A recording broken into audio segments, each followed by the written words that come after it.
અને મોટા સમાચાર મળી રહ્યા છે સુરતથી। સુરત એરપોર્ટને મળ્યો ઇન્ટરનેશનલ એરપોર્ટનો દરજ્જો। સૌથી મોટા સમાચાર અત્યારે વડાપ્રધાન નરેન્દ્ર મોદીની અધ્યક્ષતામાં મળેલી કેન્દ્રીય કેબિનેટની બેઠકમાં મોટો નિર્ણય લેવામાં આવ્યો છે।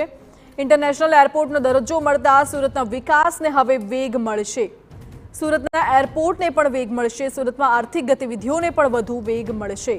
आपने जणावी दईए कि वडाप्रधान हाल में थोड़ा दिवसों में सूरत आवाना छे, त्यारे सूरत में एरपोर्टना नवा टर्मिनलनुं उद्घाटन पण करवाना छे। अने आ पहला वडाप्रधान नरेंद्र मोदीनी अध्यक्षतामां जे बैठक मळी हती तेमां मोटो निर्णय लेवायो छे।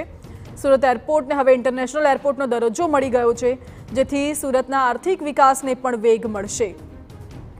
मोटा भागे वेपारीओनी हीराना वेपारीओनी अने देश विदेशना अन्य लोकोनी पण सूरतमां अवरजवर रहती होय छे। इंटरनेशनल एरपोर्टनो दरज्जो मळता सूरतना विकासने हवे વધુ વેગ મળશે। આર્થિક ગતિવિધિઓને પણ વધુ વેગ મળશે। ખાસ કરીને હવે સુરતવાસીઓને મોટો ફાયદો થશે।